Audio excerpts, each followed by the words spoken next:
Okay. Hi, hello everyone. Good morning, good afternoon, good evening, wherever you are. Welcome to the Geoscience and Geoenergy webinar of 18th of March 2021.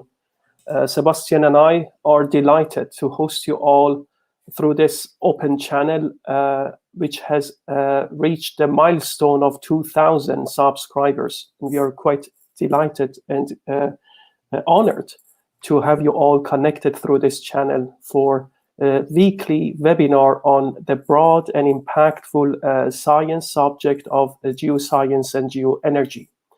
Today we have the pleasure and honor to host our dear friend and colleague Sam Krevor from Imperial College. Sam is a senior lecturer, meaning associate professor from the other side of the word, at Imperial College London in UK. He received his BSc, MSc, and PhD all in environmental engineering from Columbia University in New York, and worked as postdoc in the Energy Resources Engineering department at Stanford University. His research interests include multiphase flow and reactive transport in subsurface hydrologic and petroleum systems in applications and various applications, especially including CO2 storage, which he is mostly known for. He leads the subsurface CO2 research group at Imperial College London. We try to send you the link of his group page as well, so those who would like to get contact and access the group he is leading there, please go and visit their website. Please also do visit his Google Scholar page, which lists most of his publications, very much impactful publications for various aspects of fundamental science related to multiphase flow and porous media. Sam, it's our pleasure and honor to have you here. Thank you for graciously accepting our invitation. It's great to see you. And I'm sure many friends are now seeing you and they are very much happy, and they wish to have seen you in person though, but still it is nice to have you here live. To the audience, please note Sam's lecture would last for about 30 minutes, half an hour, and then followed by questions. Like always, Sebastian will chair the discussion session after Sam's lecture. Please do post your questions whenever appropriate. It may trigger other questions and others, so it's like avalanche phenomena that we know. So please do post your questions in the chat box and let's have a lively discussion afterwards. Sam, thanks a lot once again. The stage is all yours. Okay, well, thanks very much for that kind introduction, and thanks to you, Hari and Sebastian, for the invitation to be here. And thanks very much to all of you tuning in here, those of you here live, as well as those of you who are joining after the fact. And then I have a large list of significant contributors to this work. I'll try to highlight everybody throughout the presentation as we move along. So I'll be talking about fluid flow for carbon dioxide storage across scales. And I'm going to start at the very largest scale, this kind of regional storage resource, actually even larger than that. So we started looking at what the organizations were saying for about how much CO2 storage is needed to help play a role in mitigating climate change. And when you look at what organizations like the Intergovernmental Panel on Climate Change, but many others are really saying with their assessments that by mid-century, we may need vast quantities of CO2 being injected underground. So here are average values for 1.5 degree and 2 degree C pathways published by the Intergovernmental Panel on Climate Change, looking at around 10 gigatons of carbon dioxide being injected underground per year. So that's, to give you a sense of scale, that's commensurate with the size of the oil and gas industry today. It's enormous. We also noticed, though, that these assessments weren't really being driven by notions of the subsurface, of the geology, of the geography. And so we were also interested in evaluating those plans, or those targets, if you will, in the context of what we know about the subsurface. We started looking at where we are today. What is the rate of growth of CO2 storage? And I think partly to our surprise, when we looked at the history of CO2 storage to today, starting in 1996, we've had fairly constant annual growth in injection rate capacity. So 8.6% annual growth on average in injection rate capacity. So here's an axis showing cumulative storage, and so that translates into a slightly higher rate of growth in cumulative storage. But that actually puts us on track to meeting a range of these very large injection rate targets or cumulative injection targets to the end of the century. So if we just continue on that path of annual growth or exponential growth, continue to the end of the century, we could achieve more than 350 gigatons of CO2 stored, which is commensurate with a number of these technological pathways that are seen to be mitigating climate change to less than 2 degrees C. Of course, if we want to do better and we want to achieve some of the more ambitious targets, we have to increase those rates of growth. So our estimates that have to increase above 8.6% annual growth to around 10.6% at least to achieve the most ambitious targets that are laid out in these assessments. And that's not unexpected, and it's not implausible, but it's ambitious. So that helps set the stage for us in understanding where we are and what is currently driving growth and what we might need for the future. But at the same time, you realize it's not enough when you're talking about consumable resources or depletable resources to estimate growth as a constant annual growth or a constant exponential growth to the end of or indefinitely. At some point, as you exhaust the resource base, the growth is going to have to slow down. It will have to decline, and ultimately it has to stop if you approach the extent of the resource base that exists. And what that points to is that there's actually an important relationship between the size of a storage resource base and the trajectories or the rates of scale up that we would like to achieve today. They're interlinked with each other and they're not independent. So it's an important concept. It's not entirely intuitive. And to illustrate that a little bit further, I'd like to do a live demonstration. So if we can go to the full screen of me.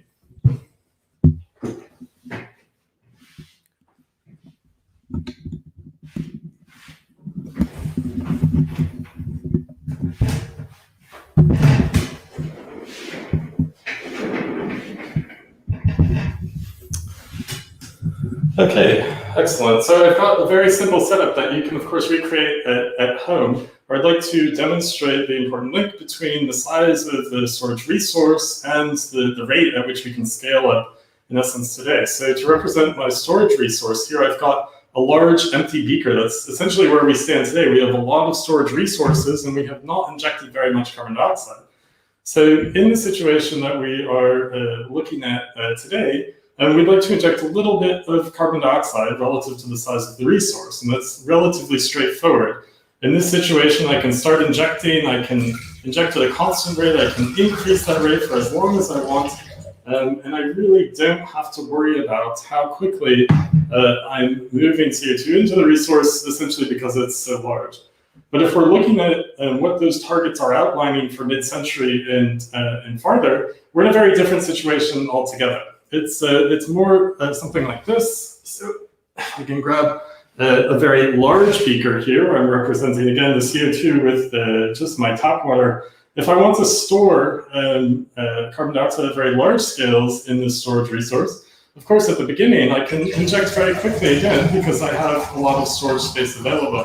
But as I start to approach the storage resource capacity, I have to slow down and ultimately I have to stop, of course, before overfilling the reservoir. So again, the illustration here is to demonstrate that there's a very important link between the rates at which I'd like to inject carbon dioxide underground and the storage resource available to support those growth trajectories.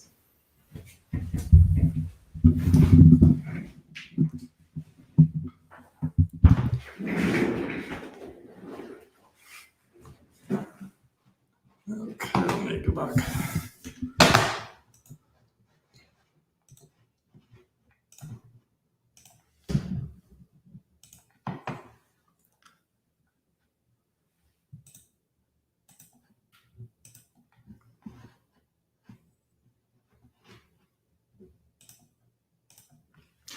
Okay, so coming back to the presentation at hand, what that means is that we can show this relationship, and here I'm showing this in terms of storage capacity required to support a given growth trajectory against the growth rate of that initial exponential growth in these growth rate models. And what we're showing here is that there's this relationship. So this gray contour here shows the range of combinations of those two that I can use to achieve this most ambitious target towards the end of the century, so 12, 18 gigatons of CO2 stored by 2100. So I have a range of options available. The faster I inject, the smaller the storage resource base required, actually, and that's because I don't have to sustain constant annual growth for nearly as long. But in this instance, it allows us to put an upper bound on the maximum storage resource really needed to meet the most ambitious targets being discussed right now. So if you look at this peach point right here, this is the lowest rate at the longest plausible time. We think it's worth discussing constant annual growth for the most ambitious target, and we get around 2,700 gigatons of storage capacity needed to support that. Why is that useful? Well, I think a number of estimates estimating storage capacity around the world are talking about big numbers, 10,000 gigatons or more of storage resource, but they're highly uncertain. And what this gives us is a much more tractable target. And if we can establish, as geoscientists, the certainty around a much smaller volume of storage resource, then we can create certainty around the ability of CO2 storage to meet or to play this role in mitigating climate change. So we can also apply this framework more locally and establish regional storage targets or evaluate plans in the context of this framework. So here we're showing, and this is being led by Flora Zhang, a new PhD student this year, looking at the storage resources available in Europe and the North Sea, as well as compiling targets for CO2 storage in various plans, the European Green Deal, the Committee on Climate Change, Net Zero Report, et cetera, et cetera. And so most of these plans are reported in terms of storage rate targets in 2050. So we can use this framework to really rapidly analyze the storage resource demand implied by these systems. So I'm showing the same points now, or the points on for these plans on the same type of graph we just discussed a few slides ago.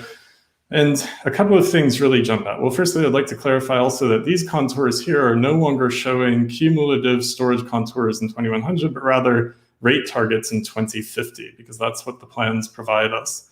In any event, a few things jump out. Firstly, all of the plans, and these are various combinations of the various scenarios compiled, again, by the European Green Deal and the Committee on Climate Change Net Zero report, imply constant annual growth sustained for over 20 years at greater than 10% in storage rate capacity. So again, not impossible, but these are really high rates of growth to sustain for multi-decadal timescales.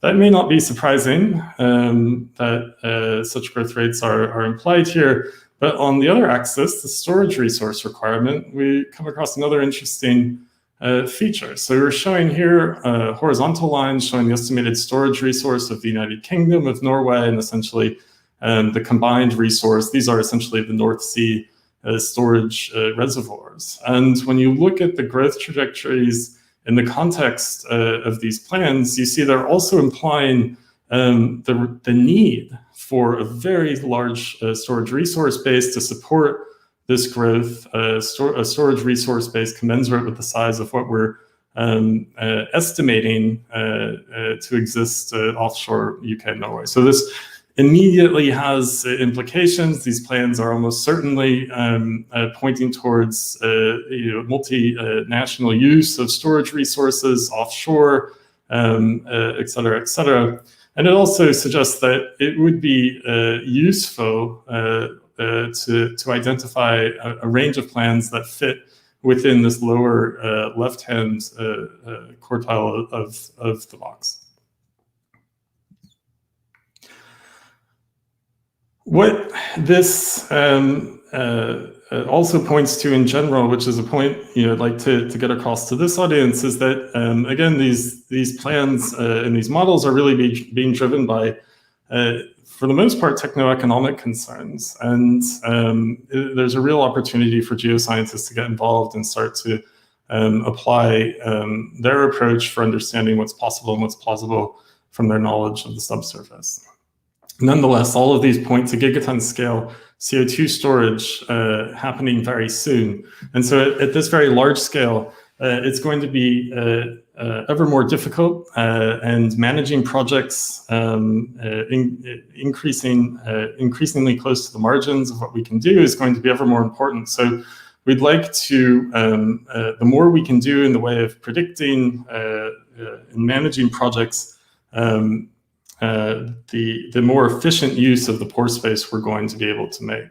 So a lot of the research my research group is doing is looking at fluid flow in the subsurface and trapping, and there are a lot of interesting problems here. I think famously at Sleipner in Norway, the carbon dioxide plume migrates in a way that wasn't predicted. It's very difficult to match after the fact with reservoir simulation history matching approaches. And in fact, when you start looking around at projects around the world, you see this happening again and again at Insula, at the Frio project, at Otway, etc. So this kind of migration is not the kind of thing that would in any way be a concern for the development of projects or where we are now. But again, if it's something that we can do a better job predicting and managing, it will be something that 20 years from now will help us to make more efficient use of the pore space. So it's a space that we're very much looking into.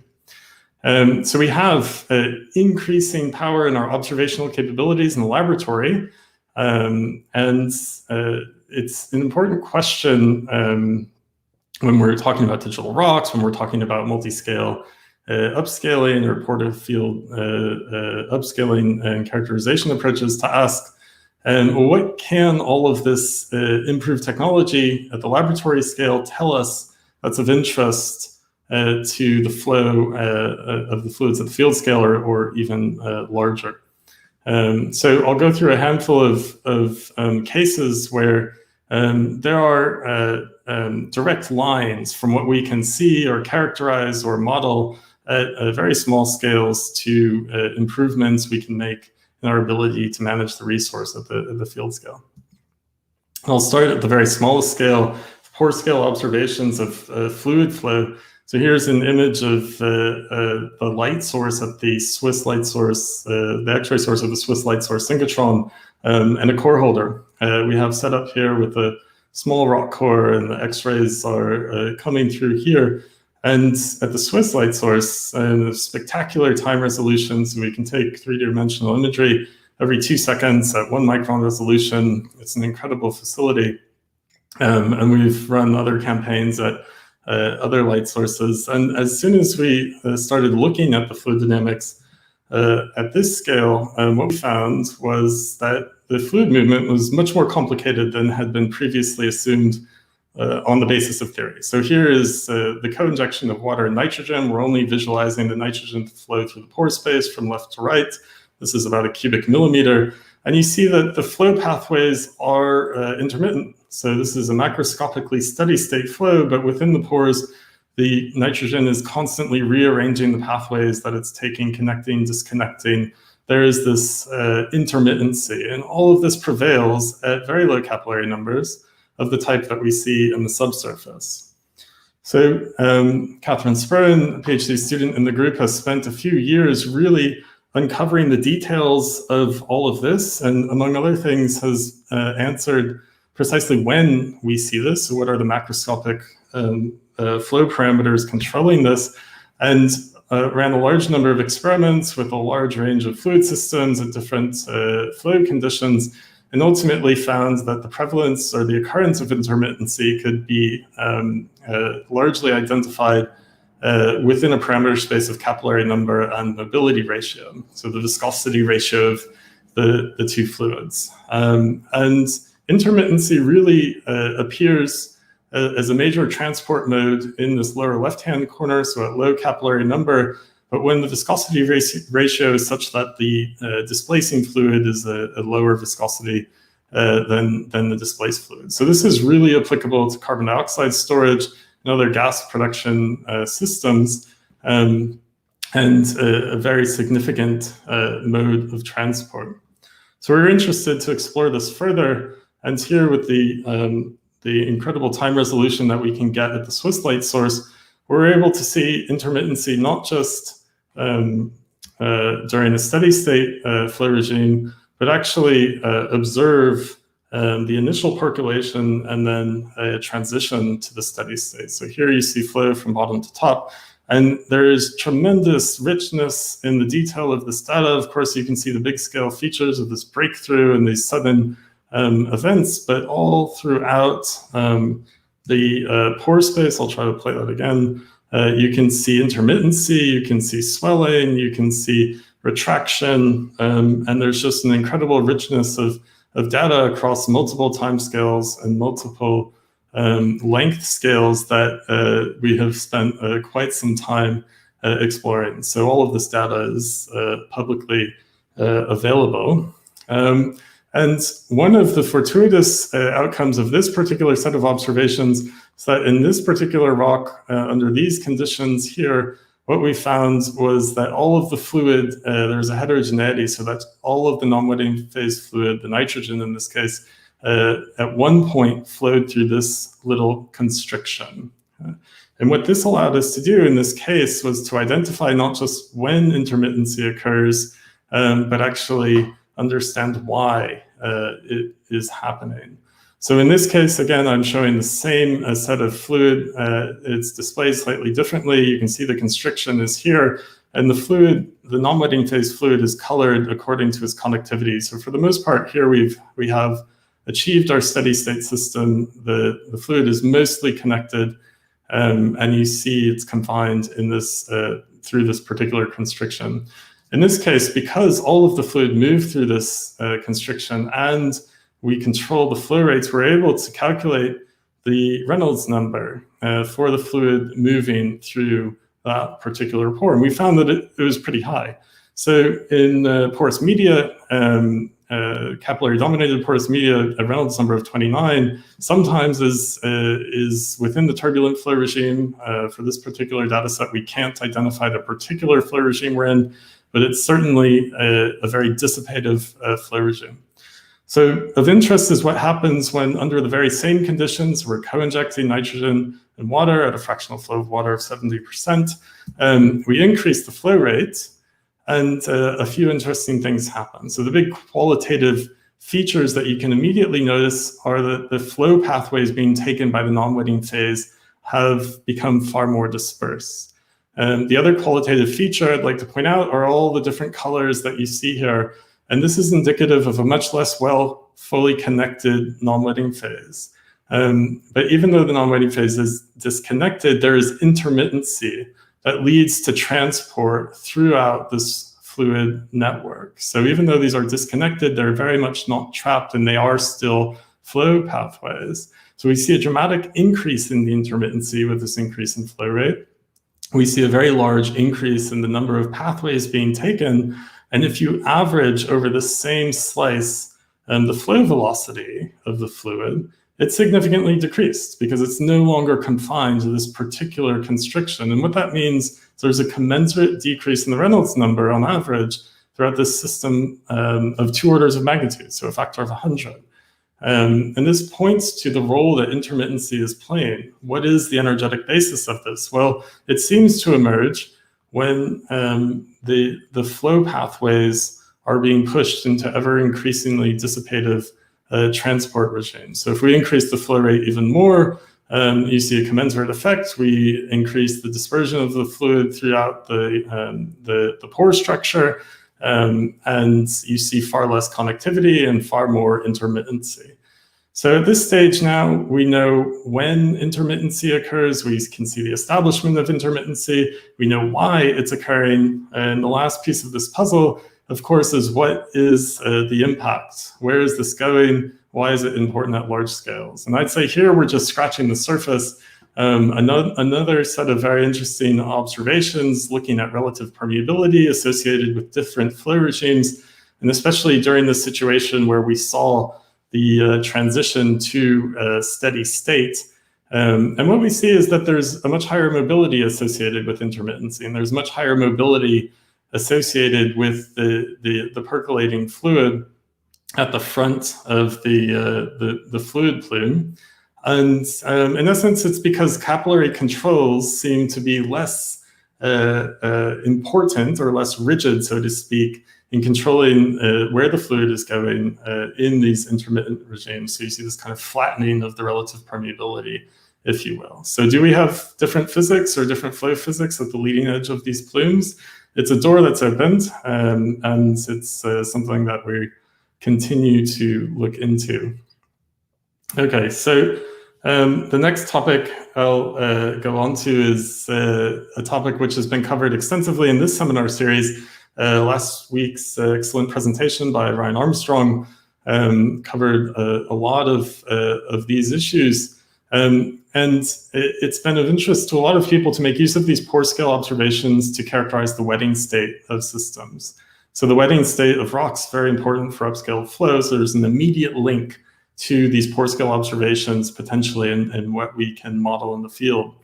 I really like to show this set of figures side by side. This is a kind of then and now set of figures, so to speak. In 1970, of course, we couldn't see into the pores of rocks, so we had these nice conceptualized pictures that were extremely useful for the development and understanding of the theoretical basis that we can now use. But here we are in 2020, 50 years later, and we can actually see the fluid interfaces that are the key parameters of the thermodynamic system.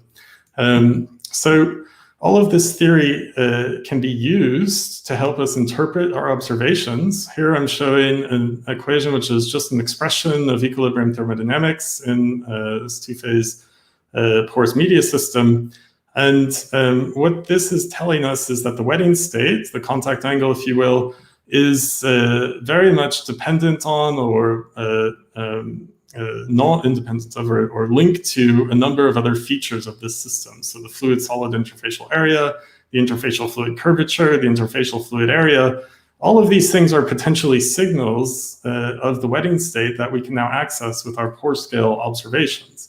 In fact, all of these things have been, to various degrees, looked into. I think in Martin Blend's presentation from a few months ago, discussed extensively a number of these observations. And where we've really landed is on an exploration of the fluid-solid surface coverage. So this is the fraction of the solid covered by one fluid or another in a multi-fluid phase system. And as a signal of the wetting, it's intuitive. The more a fluid is covering a surface, the more that surface is wetted by that fluid. But also, it has a thermodynamic basis, and of key interest for us is a very robust signal from the X-ray imagery. So there are a lot of pixels of fluid-solid coverage. And in addition, it's not something you really have to interpret. It's about as close as you can get with X-ray imagery to a direct interpretation. We don't have to take the derivative of anything. We don't have to measure an angle, etc. And all of that means that this gives rise to a sufficient signal, sufficient precision for very high spatial resolution. That's what we have been after. Okay, so we've spent some time validating this measure as a signal of the wetting. Here you can show our kind of typical characteristic graph where we show the interfacial area of the oil rock interfaces as a function of saturation. The higher the saturation, the more interfacial area you get. But at a given saturation, the more interfacial area you have, the more wetting that system is to that fluid. So you can see the response you'd expect from a Bentheimer sandstone that's initially water wet here in black, altered with a hydrocarbon to a more oil wet state. It shifts upwards and to the left. But the story got very interesting when we started looking into the very pores of the rocks, and we saw that these figures, now this is a plot of the same information, except at the pore scale for an SELS carbonate that we have submerged in warm crude oil for 30 days. We've aged it. And what we found are that the location of these points on this plot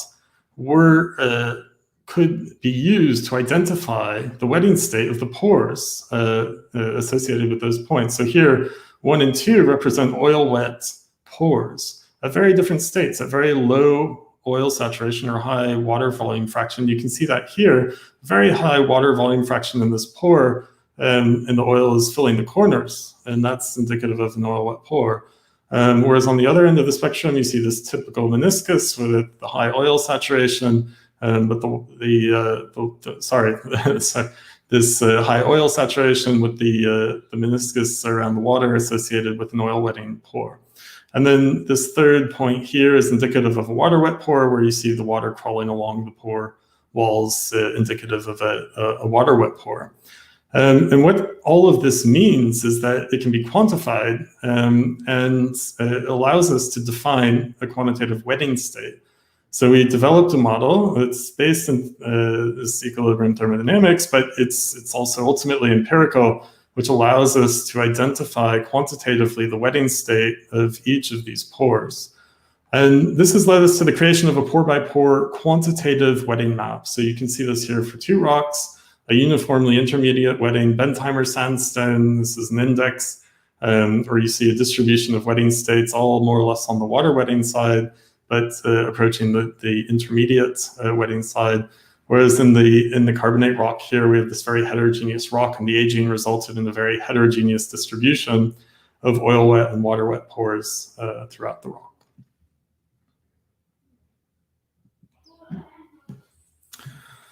Okay, so the final topic I'll touch on is the use of these small-scale observations, slightly larger, to parameterize heterogeneity and multi-phase flow properties.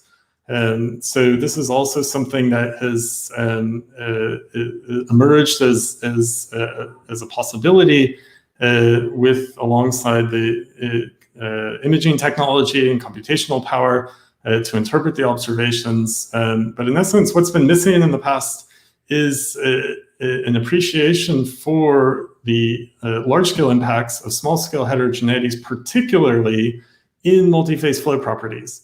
So relative permeability, capillary pressure characteristics, residual trapping characteristics, et cetera. So they have large-scale field-scale impacts, and that's increasingly appreciated. And what has unlocked all of this understanding is, again, our ability to characterize it in a practical way. So we've characterized centimeter scale heterogeneities on a 60-meter interval of the Captain Sandstone by way of demonstrating this, applying it. Again, all of this data is available alongside the papers as well. In this case, this is the Captain Sandstone, the storage site for the now halted Peterhead project.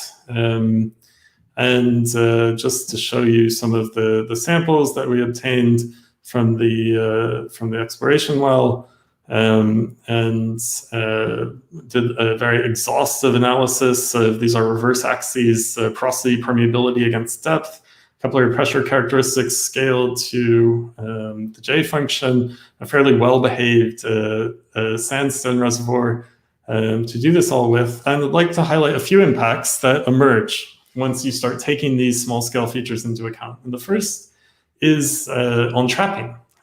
So something that's very useful for carbon dioxide storage is we can actually create trapping of the carbon dioxide within the reservoir. And what I'll show here is a very simple heterogeneity in a reservoir. So we're looking at a 1D vertical system with a high permeability, low entry pressure below a low permeability, high entry pressure region. And if you set up a flow situation, carbon dioxide is injected, and you let a capillary pressure equilibrium establish, you get this saturation, this discontinuity. And if you're just considering the pore scale residual trapping alone, that's where you have snap off of the blobs within the pores, you get the residual trapping after water imbibes through the system. The plume moves on, you get this residual trapping that's directly mapped to the initial saturation with the typical relationship. But in reality, because of these multi-phase flow effects, what you actually have is a buildup of the CO2 saturation at the discontinuity. It's more or less similar to what happens at a caprock, where the carbon dioxide can't punch through. Well, a certain amount of the carbon dioxide can't get beyond the entry pressure barrier presented by this low permeability region, even if it's otherwise a fairly high entry permeability part of the reservoir. So you can have trapping, which is much in excess of what you'd expect from considering the pore scale trapping mechanism alone. It's worth considering how far this goes and how important the mechanism is relative to pore scale capillary trapping.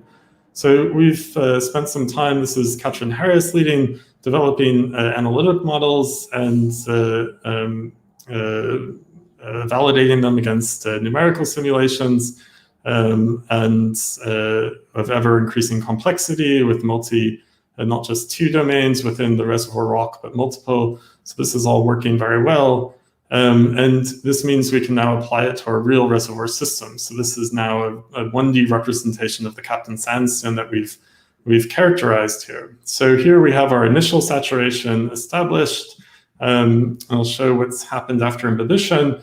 Again, if you only considered the pore scale snap-off events, you'd have a much, much lower, these are the light blue lines here peeking out, you'd have a much, much lower amount of residual trapping, inter-reservoir trapping, than if you consider the heterogeneity. So that's the black and red dotted lines here, shows the actual trapping that you expect because of the heterogeneity.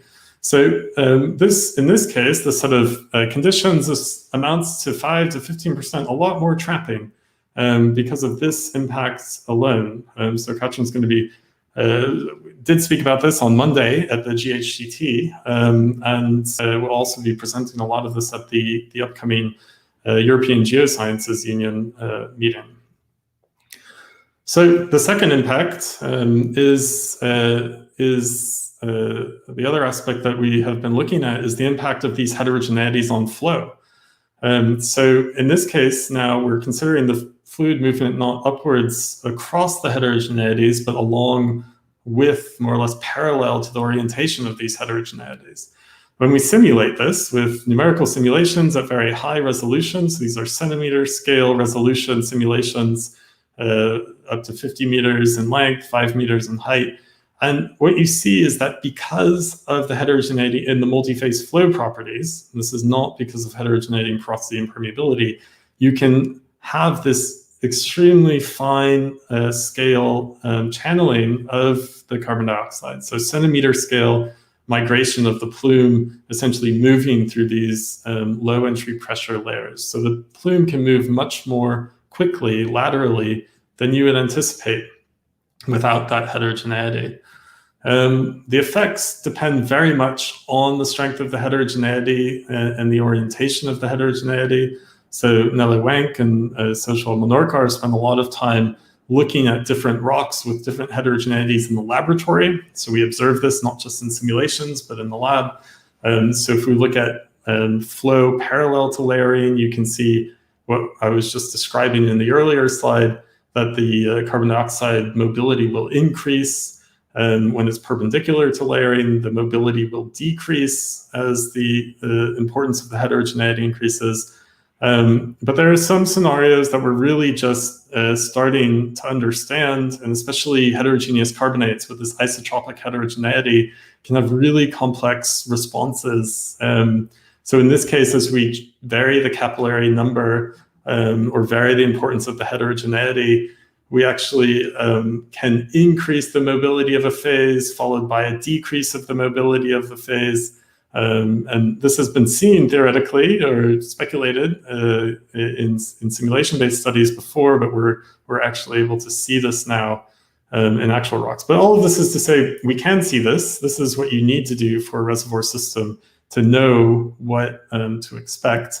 And ultimately, that translates into an ability to incorporate this into characterization upscaling workflows. So here we show a 2D multi-scale upscale simulation of our Captain Sandstone. The heterogeneous domain is on the top, and we're going to release carbon dioxide. And what you'll see is initially in the domain with the heterogeneities, we have this baffling effect where the carbon dioxide plume moves much more slowly to the top. We're tracking the two plumes here. You can see that the homogeneous plume has already made it to this lateral spreading mode. And as we continue, this heterogeneous plume does find its way to the top. But by that time, in the homogeneous system, the plume has already migrated some distance away. So now we're going to see the lateral effect, and you can already see it in these graphs here, that this channeling effect means that the plume in the heterogeneous system goes so quickly, it ultimately catches up and makes up for the lost time it has compared to the homogeneous systems. We can just let that play out. And you can see that there are big jumps as it moves into regions with low entry pressure, and you can see just how fine of a migration pathway that plume is taking. So here comes another one.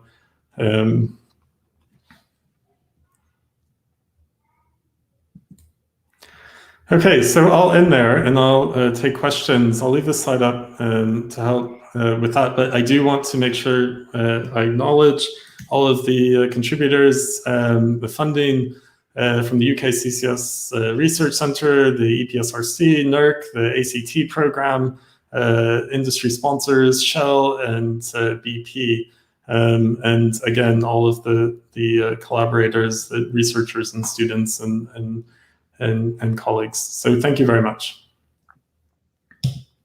Thank you very much for this very comprehensive and interesting presentation and lecture. We have already some questions posted. I'm sure more will come. Without any further ado, Sebastian, you're up.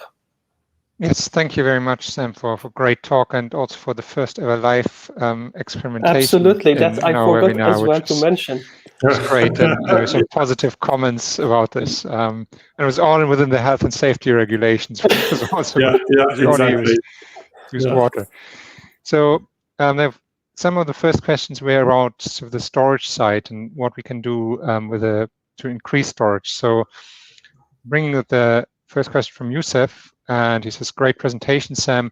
I was wondering, can the resource not be enlarged by hydraulic fracturing so we can have a constant injection rate? It's a great question. Possibly, it's not something I've looked at, but I think it's certainly something. Can you increase the injectivity? I think the pressure limitations to injection are significant. And they're going to be very significant as we get to the very, very large scale. So I think the things you have to keep in mind is that you can create a near-term or short-term increase in injectivity. That's more or less associated with enhancing the near-well permeability of the reservoir. But over time, as you fill up the reservoir with more and more fluid, that the overall average pressurization, that's not something that you can mitigate with hydraulic fracturing. So that's something that you need other dissipative mechanisms. So, but yeah. Thank you, Sam. And continuing on to the storage, the large-scale storage, Hamid says also, hello, Dr. Krevor, great presentation. Would you discuss which CO2 storage resource are considered? Is it just depleted oil and gas or deep saline aquifers as well? Yes, so I'm not sure. At the moment, in our analysis, we're just really considering in large part saline aquifers, but it's fairly broad. I would say that right now, CO2 storage, there's capacity for annual storage of around 30 to 35 million tons per year. We're not storing at that rate right now, but over 90% of that is injection into oil reservoirs. So most of that is associated with enhanced oil recovery, mostly in the United States. I'm going to sneak in a question here. There's a lot of talk, and I think in the Dutch sector, where the Dutch government has announced they're stopping all classical oil and gas exploration. There's talk in the UK at the moment to no longer have license rounds for exploration. Do you think instead of the North Sea is going to be an important store for CO2? Do you think future, even existing restrictions in exploration could impact CO2 storage availability, or do we have enough in the North Sea in terms of available stores?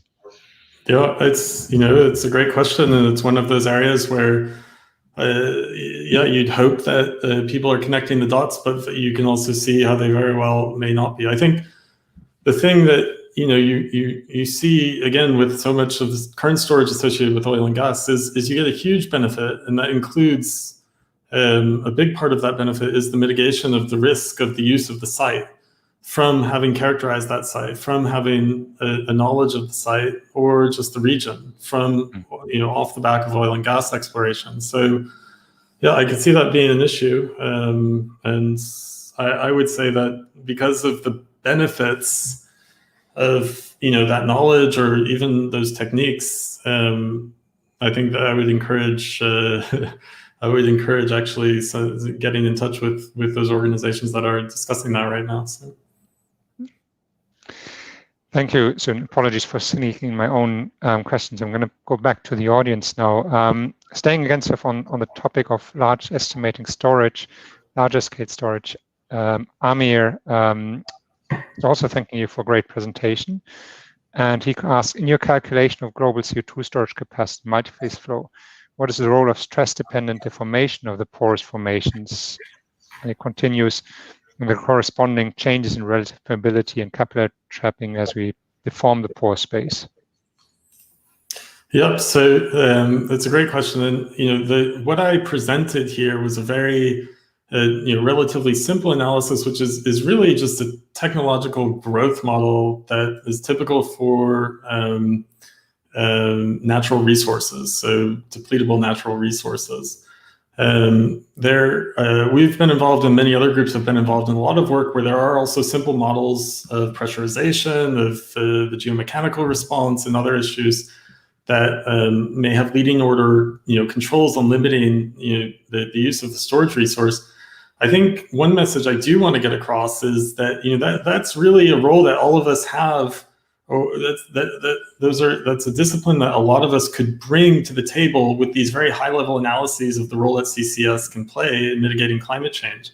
So when you look at the UN or the IEA or even Shell and BP are producing reports saying this is how we're going to get to 2 degrees C, you find that actually the subsurface storage part of the picture is not really, it hasn't seen a lot of engagement from geoscientists. So, everything from growth modeling that's typical of natural resource use to analytical models that can be used to represent pressurization, and those could all be integrated into this type of analysis very easily. And I think it's really, it's not that we've been excluded. I think it's more geoscientists haven't really gone out there and gotten involved. So I think it's something really valuable that we could bring to that. Great, thank you. Let me pick up a question from Florian Doster. Thank you for a very inspiring talk. Sam, can you comment on how we can use the improved understanding of intermittent dynamics in an engineering context? So how do we, that's Florian as an ex-physicist who spent too much time with engineers, wondering how we improve engineering designs. Yes.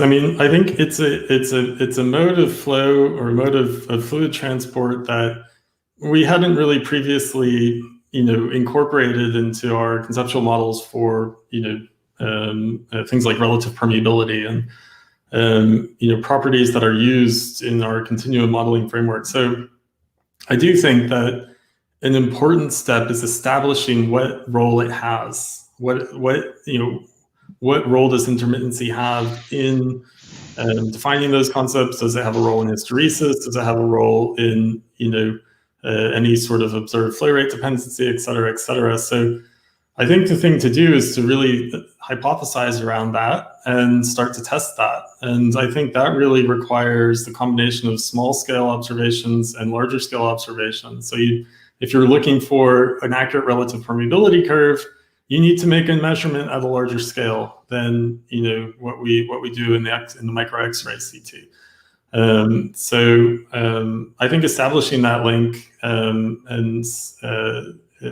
would allow us to identify, what role intermittency really has in controlling the upscale flow properties. We don't really know right now is the answer. Thank you. I'm staying on more the pore scale topic. So Ali Papi says, "Hi Sam, very happy to attend another one of your lectures. Is it better that we have higher Reynolds numbers and connectivities for CO2 storage, or lower Reynolds number with dissipative, dispersive, intermittent flow?" Yeah, it's a bit adjacent to what it's. We won't have the choice, right? It's so what's going to happen is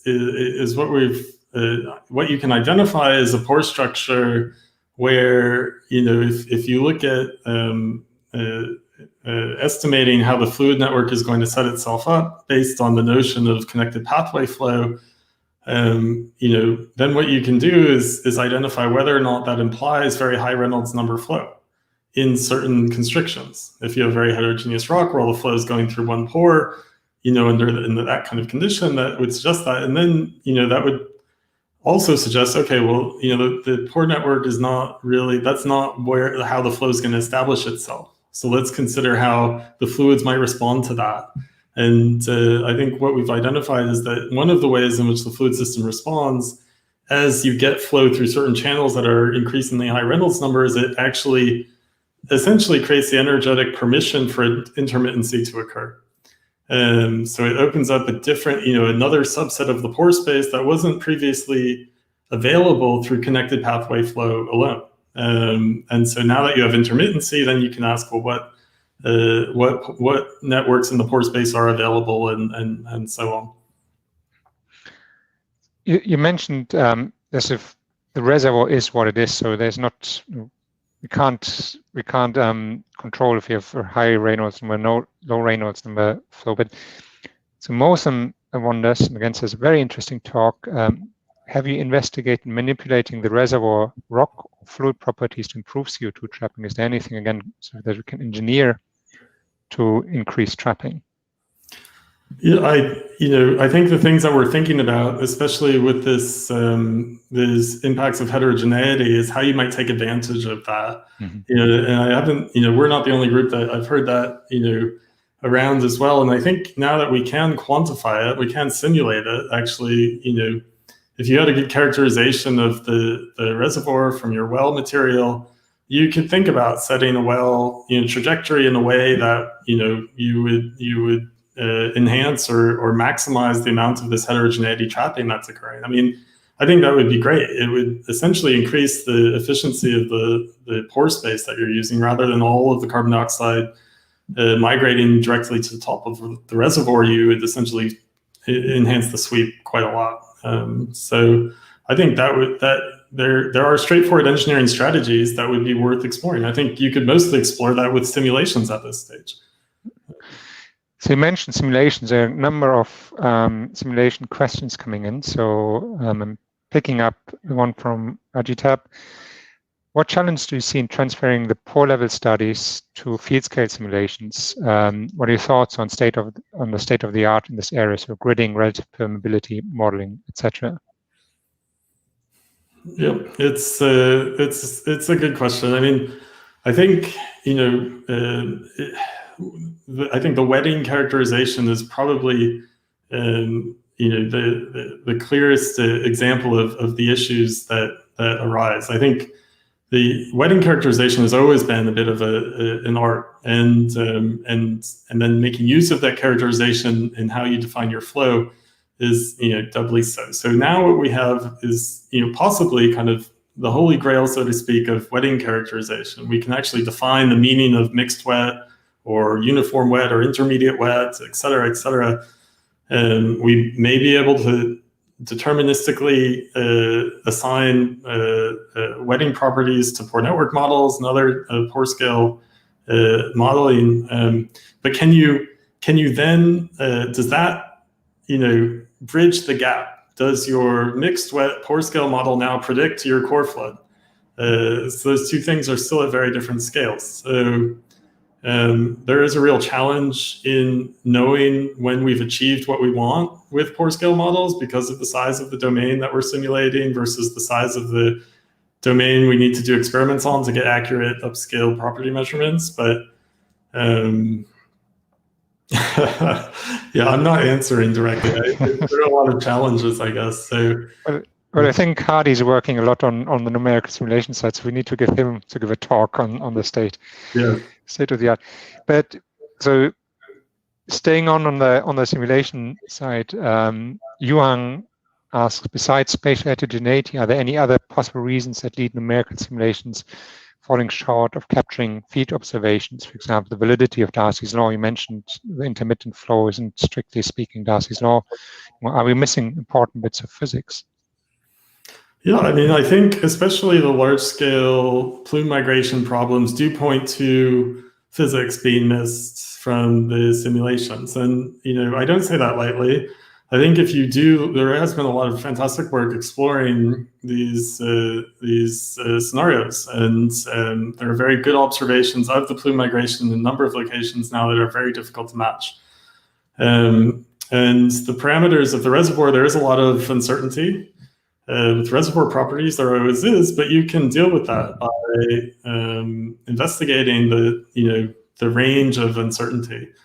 And that's been done really well. And even in those cases, we're not getting reasonable simulated representations of the plume relative to what we see. So it's tempting, everyone has their particular area of interest. I think it's always tempting to say, well, this, pore scale thing could be that, or this, multi-scale thing could be that.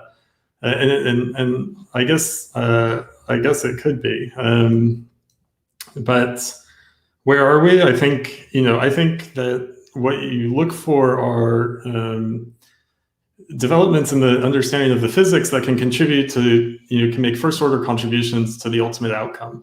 And, don't worry about whether or not it answers the whole question, or if it's the only thing contributing. But I think as we get, whether it's better, a better modeling base than the use of Darcy's law, or a better representation of heterogeneity and multi-phase flow properties, if all of those things we're finding are first order contributors, then we should include them in our models and keep going, and eventually we'll get there. So I think there are areas of there's a lot of interesting work, especially on the pore scale work, looking at what are alternatives for Darcy's law for multi-phase flow. I'm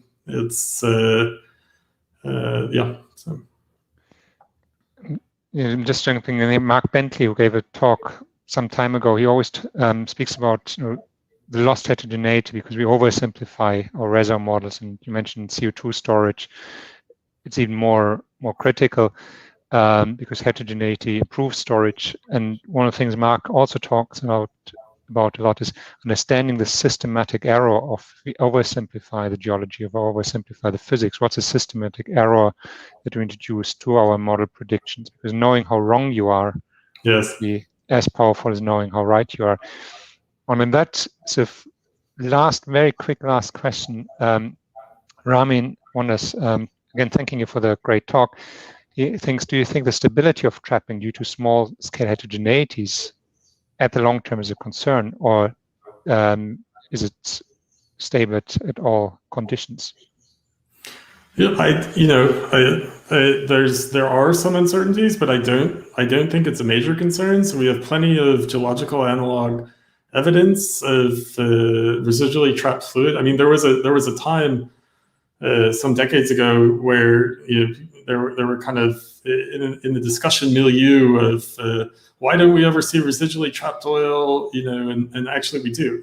So there's a whole field of the residual oil zone and naturally water swept oil fields, and that have persisted for geological time. So it's clear that these fluids can persist for geological time in that state. So I don't think in that regard there's a concern. We understand the physics even down at the pore scale. But having said that, nature is full of surprises, so there might be some, motive thing that happens that you didn't anticipate. But I think it's very much, especially because of the storage security and the resource capacity that is unlocked with residual trapping, I think the key issue is actually not in the physical basis, but in identifying practical ways to monitor it and determine positively that it's happened. That's what's missing. We can't hang our hat with storage projects on residual trapping right now, because there are very few ways that you would be able to definitively say, this is what we depend on, and look, it's happening. We can't do that right now. So I think, and there are field projects focused on that, but that would be a major advance to have near-term applications. Thank you very much, Sam, for a great talk, for answering all the many questions so diligently. Lots of comments coming in. Thanking you for the talk. I'm going to close with one comment. It's not a question, but Maren Bremo, sometimes co-hosted, replaced Hardy, and said, great talk. Thank you for the demonstration. I think it's fun to bring geoscience to our homes. Also, thank you for showing the importance of heterogeneity. You see it in our field data. So I think it's a really nice summary. So thank you, Maren, for that comment. Thank you, Sam, for the talk. Thank you to the audience for the great question. And over to Hardy for some final comments. Yeah, thanks very much. I'd like to take the chance and announce our next week's speaker. We are pleased to host Professor Birendra Jeha from the University of Southern California. Birendra will speak about reservoir geomechanics and induced seismicity.